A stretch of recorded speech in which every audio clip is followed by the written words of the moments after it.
आज मैं आपको नमन की कहानी सुनाता हूं, जिसने अपनी सोच बदलकर अपनी जिंदगी बदल डाली। यह कहानी है नमन की, एक 17 साल के लड़के की जो राजस्थान के एक छोटे से गांव नवलगढ़ में रहता था। नमन के पिता एक कबाड़ी थे और उनकी आर्थिक स्थिति इतनी खराब थी कि 2 वक्त की रोटी भी किसी लग्जरी से कम नहीं थी। नमन अपने पिता के साथ कबाड़ इकट्ठा करने में मदद करता था, गली गली घूमता था और लोगों की ताने सुनता था। कबाड़ी का बेटा है, क्या कर लेगा जिंदगी में? भविष्य? वही कबाड़ और कबाड़। कई बार नमन को गुस्सा आता था, कभी शर्मिंदगी होती थी तो कभी बिल्कुल निराशा। मगर वो चुप रहता था। उसके दिल के अंदर कहीं ना कहीं ये बात बैठ गई थी कि गरीबी उसकी गलती नहीं है, लेकिन उसमें फंसे रहना जरूर हो सकता है। एक दिन जब वह एक कॉलेज के बाहर कबाड़ इकट्ठा कर रहा था, तो उसे एक पुरानी फटी हुई किताब मिली, थिंक एंड ग्रो रिच। किताब के कई पन्ने गायब थे, लेकिन कुछ पंक्तियां उसके दिल में उतर गईं। एक वाक्य ने उसकी सोच हिला दी। आप वही बनते हैं जो आप सोचते हैं। अपनी सोच बदलो, भविष्य खुद बदल जाएगा। उसी दिन नमन ने तय कर लिया, वह खुद को सिर्फ कबाड़ी का बेटा नहीं मानेगा। वह उठेगा, कुछ अलग करेगा, कुछ बड़ा करेगा।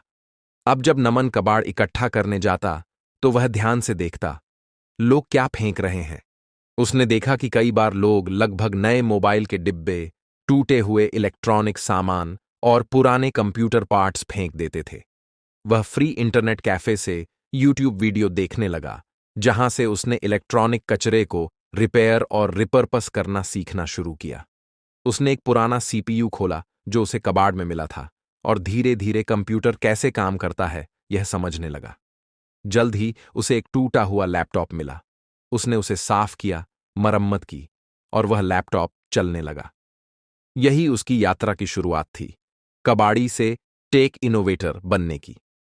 नमन ने गांव के 3 और लड़कों को सिखाया कि कैसे इलेक्ट्रॉनिक कबाड़ से काम की चीजें निकाली जा सकती हैं और उन्हें फिर से जोड़ा जा सकता है। उसने अपने घर के एक कोने में एक छोटा सा वर्क स्टेशन बनाया और एक छोटा सा स्टार्टअप शुरू किया। नाम रखा ई रेस्क्यू। उसका मकसद था पुराने या टूटे हुए कंप्यूटरों को रिसाइकल करके गांव के बच्चों के लिए किफायती सिस्टम बनाना। शुरुआत में लोग हंसते थे, अरे, अब कबाड़ी का बेटा लैपटॉप बेच रहा है? यहां कौन इतना पढ़ा लिखा है जो इससे खरीदेगा?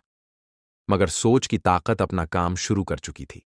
जब गांव के स्कूल के शिक्षकों ने उससे रीफर्बिश्ड कंप्यूटर खरीदे और बच्चे ऑनलाइन पढ़ाई करने लगे, तो लोगों की नजरें बदलने लगीं। एक दोस्त की मदद से नमन ने एक छोटा वीडियो सोशल मीडिया पर डाला, जिसमें दिखाया कि कैसे एक कबाड़ी का बेटा गांव के बच्चों तक तकनीक पहुंचा रहा है। वीडियो वायरल हो गया। जल्द ही न्यूज चैनल्स ने उसकी कहानी दिखाई। दिल्ली की एक एनजीओ ने उससे संपर्क किया और उसे 50 पुराने लैपटॉप रिफर्बिश करने का प्रोजेक्ट दिया। अब नमन सिर्फ गांव की नहीं, शहरों की भी चर्चा बन गया था। 1 साल बाद गांव के स्कूल में एक शिक्षा मेले का आयोजन हुआ। नमन को मुख्य अतिथि के तौर पर बुलाया गया। वही लोग जो कभी उसका मजाक उड़ाते थे, अब तालियां बजा रहे थे। स्टेज पर नमन ने विनम्रता से कहा, मैं कबाड़ी का बेटा हूं और मुझे इस पर गर्व है। मेरे सबसे बड़े संसाधन थे मेरे सपने और मेरी सोच। अगर मैंने मान लिया होता कि मैं कुछ नहीं कर सकता, तो मैं आज यहां खड़ा नहीं होता। मैंने अपनी सोच बदली और जिंदगी ने खुद रास्ता बदल लिया। नमन की कहानी हमें सिखाती है कि चाहे हालात कितने भी खराब क्यों ना हो, अगर आपकी सोच मजबूत है तो रास्ता जरूर बनेगा। आपकी सोच ही आपकी शुरुआत है और आपका मुकाम भी।